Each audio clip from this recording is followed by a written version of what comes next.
questions out there? John? Yes. Our labor and our social justice movement today has seemed to fall into a malaise. And I was wondering, what can we do to re-energize it, and why do you think that is the case today?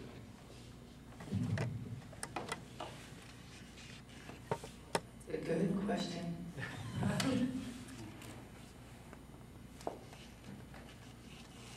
That's a really good question.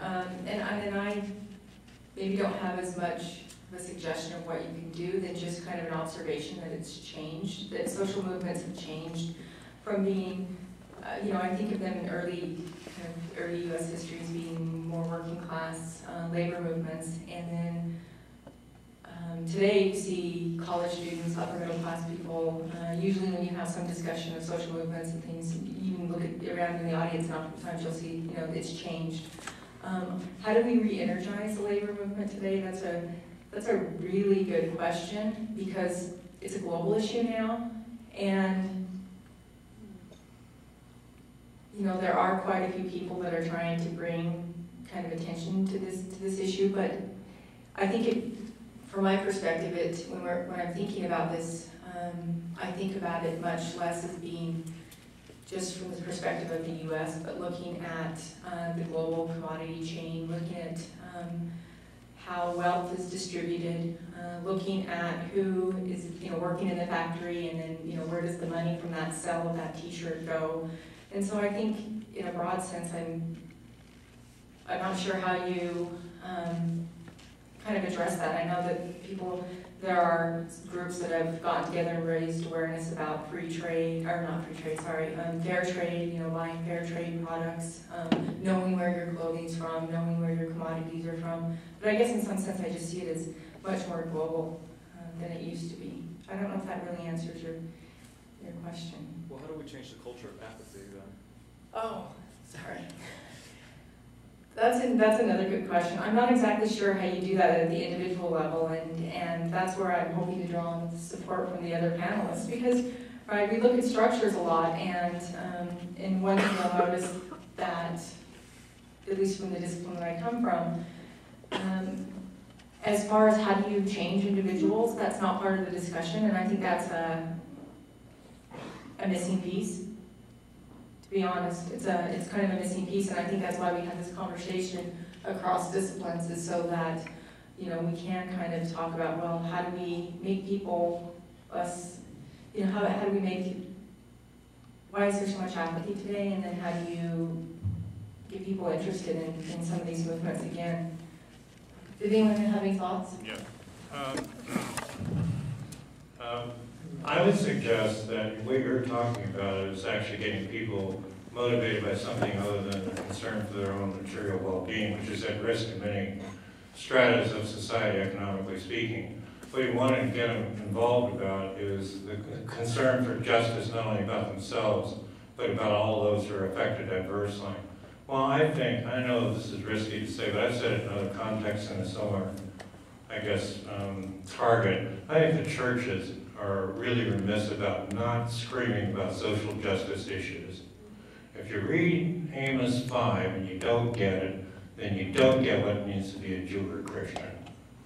That's just the bottom line. It's not about anything but justice. And that whole famous phrase about let justice roll down like living waters. That's what the churches need to be on about all the time. Otherwise they fail, and so does the Jewish synagogues fail their traditional role as countercultural communities. They're meant to be, for they were founded by people who were, including Moses and Jesus, who were countercultural critics. Rather than accept the status quo, they were always on about how the status quo was inadequate, especially unjust. That's what's missing. And if the churches were widely committed to that, people would be outraged in the streets. You wouldn't have problems with your colleagues either.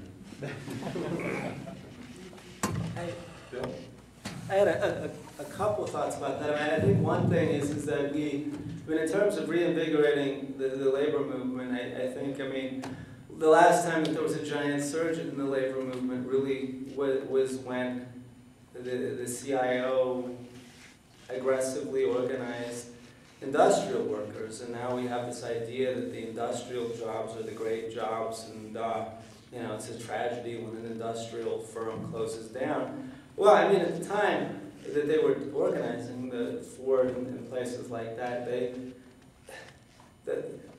those firms were a lot. I mean, they weren't great jobs. When they were doing the sit-down strikes, and those weren't great jobs, and they were a lot like a Walmart is now, in the sense that they were jobs that nobody was going to move overseas.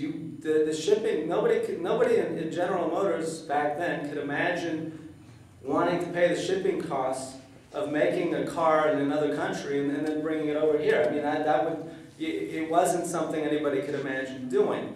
And so, they built the jobs in Detroit because it was probably cheaper than doing it in New York, and that was as far as they wanted to ship cars to New York. I mean, that's so I think, there are people, I mean, part of why there's so much energy around the Employee Free Choice Act is that people think it's a way you could organize Walmart. And I think, that's really, you want to reinvigorate the labor movement, you should be looking at efforts to organize the jobs that aren't good. Those are the ones where the wages need to go up. I mean, the fastest growing unions in the country are the ones that are organizing the hotel industry, because think about what it would do to the politics here if Unite Here were to organize all of the hotels in our ski industry up in Salt Lake and Park City. So that's one thing. And then I think the other thing is, I think one thing that progressives in America have gotten away from is from talking about changes that people can actually believe in. I think too often, it's the president's slogan, but I think, that really, if people don't think something sounds reasonable, if you're being asked to take on the system, well, that sounds like a lot. If you're asked, people need to talk about, we as a community need to talk about things that people, to identify goals that people can believe in, and the way you figure out people can believe in it. The thing I realized doing this little membership organization at Crossroads is that the way you find out if people will believe in an issue, something is worth fighting for, is if they show up and are willing to speak out about it. If you're working on issues that nobody believes speaking out on make a difference, then you might want to consider refocusing your energy, because there's a lot of problems in this world. And,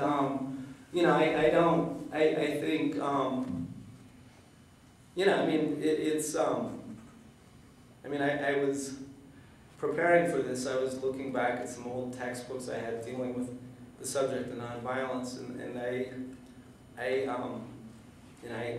an MFA, so I occasionally try to write little poems, and I periodically start a little blog to post poems on to make me write them more often than I have.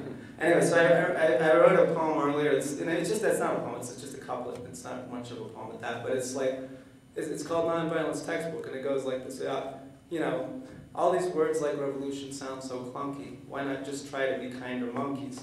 And what I was, because, and the reason, you're seeing this resurgence in sort of social Darwinism in the form of, now